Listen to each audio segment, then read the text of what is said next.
Okay, we'll get back to the music now. The other side. We're going to do a piece called The Other Side. This was written for Helen Adam, a poet who was born in Scotland, who I was introduced to by Allen Ginsberg in Boulder, Colorado. We were actually driving down one of the main streets and saw Ginsberg and some people standing there, and we stopped and started talking, and he introduced me to this woman, Helen Adam, who was about 70 years old at the time, very frail-looking woman, and he says, Alan said, take her to the mountains. And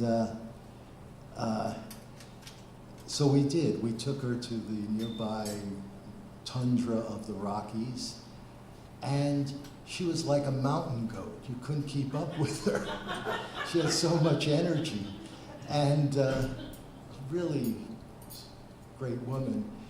And on the way back, we stopped for coffee, and some lines were running through my head, and other people went in for coffee. I stayed jotting down what became the beginnings of this poem. The Other Side for Helen Adam.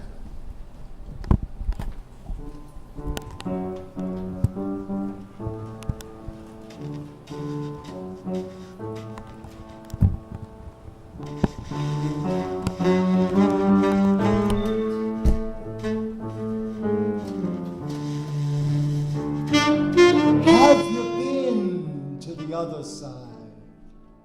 Will you climb with me?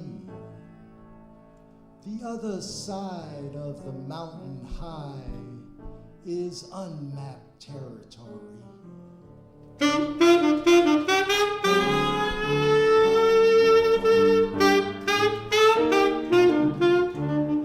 Oh yes, I'll climb, I'll climb, I'll climb, I'll climb with you to the end of time. Oh yes, I'll climb, I'll climb, I'll climb, I'll climb that mountain fair.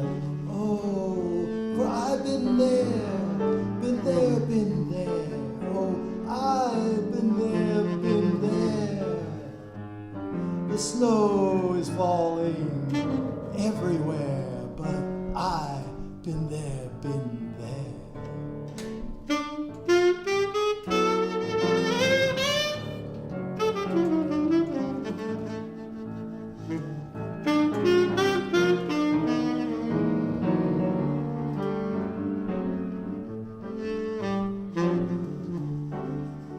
She takes his hand into her own. The wind is howling fierce, so cold, the cold osmoses his bones, but her words ring in his ears. Oh yes, I'll climb, I'll climb, I'll climb, I'll climb with you till the end of time. Oh yes, I'll climb, I'll climb, I'll climb, I'll climb that mountain fair. Oh.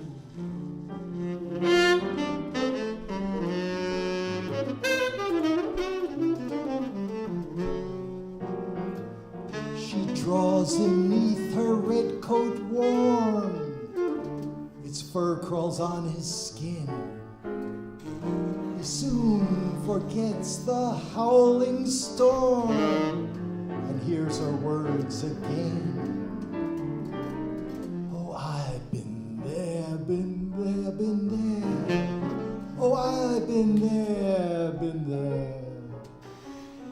The snow is falling everywhere, but I've been there, been there.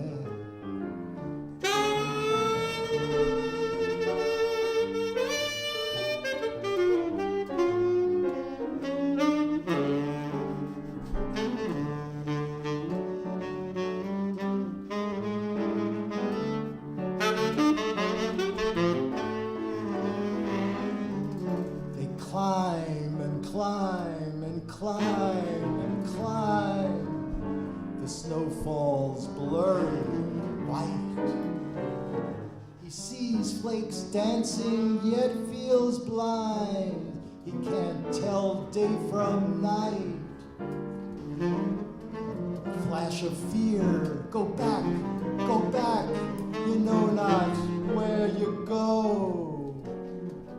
He turns around to trace their tracks, but all he sees is snow.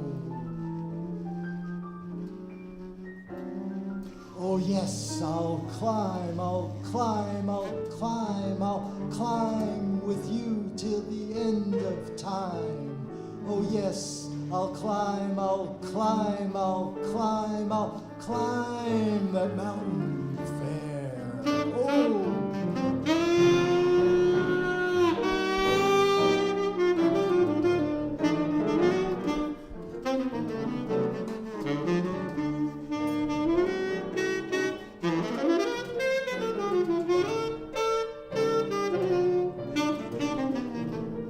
His legs grow leaden, fingers numb, her fur freezes to his bones.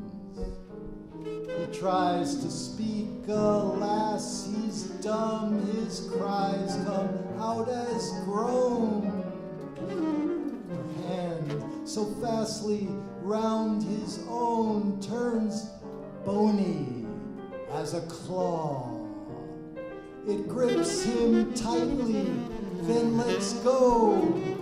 The wind begins to roar.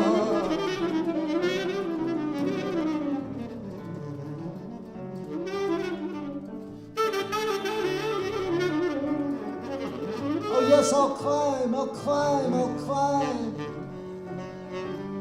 The snow is falling everywhere. I'll climb with you to the end of time. Oh, I've been there.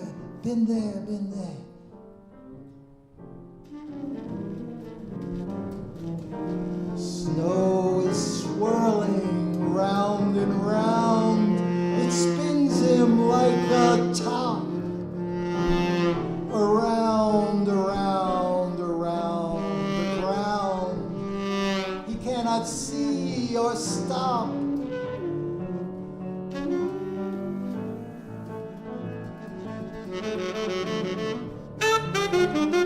A dancing red streak in the wood breaks through the relentless white. A furry tail as red as blood. His teeth flash out to bite.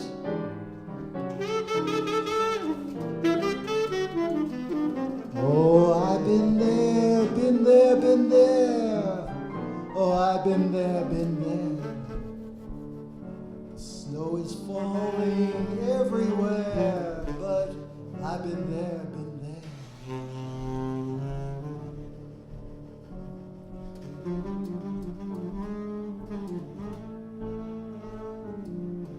An eagle soaring o'er the peak looks down where a timber wolf wails. An ice drop glistens on her beak. The wolf gambols after his own tail.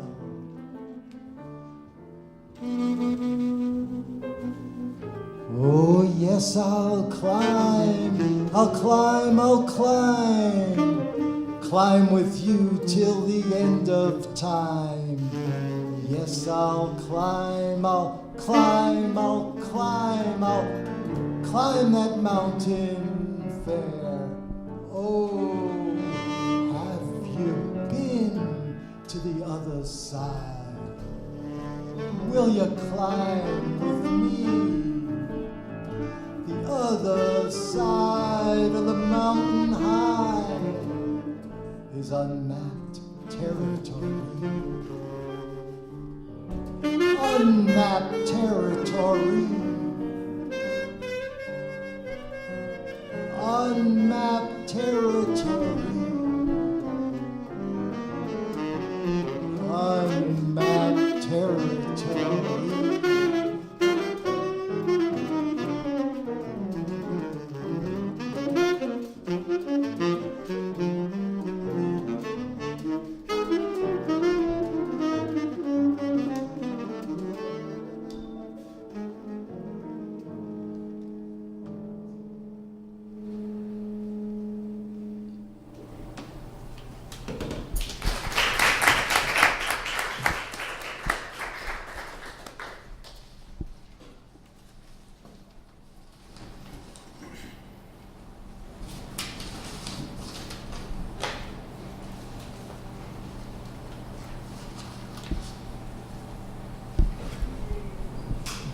Another poem for a poet. This is for Arthur Brown, a great St. Louis poet who passed away in 1982 after winning the Missouri Biennial Poetry Prize.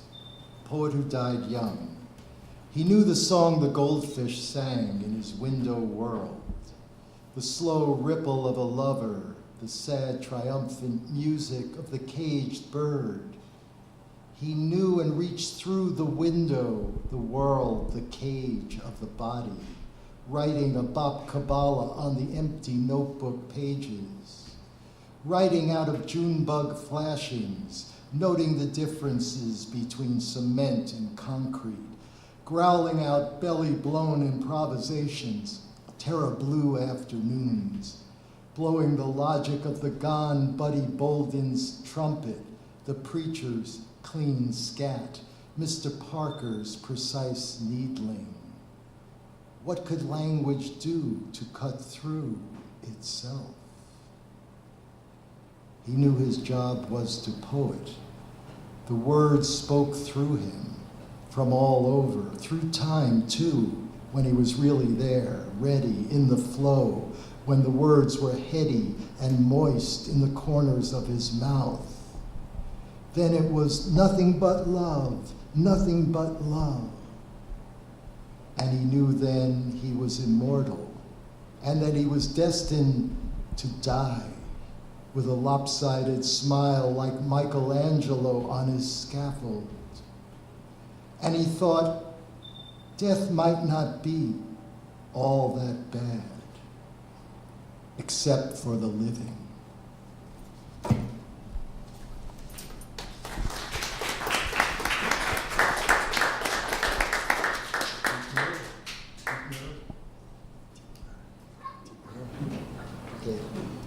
This next piece is written for Catherine Dunham.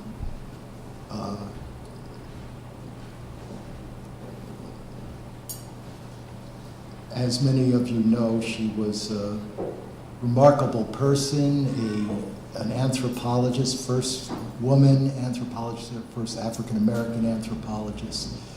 She was a performer on stage and screen. She was a community activist in East St. Louis. She brought some of what she learned about Haitian dance and some of the gestures and ideas of Haitian dance she brought into modern dance. She wrote a book about the voodoo religion, which is, the Haitian dance is actually a dance of possession in which the dancers are possessed by spirits. And they can take on the personas of one or another spirit, several named in the poem: Gede, Legba, Erzuli, and each of the spirits have certain gestures or characteristics that manifest. And collectively they're known as the Loa. So these terms appear in the poem.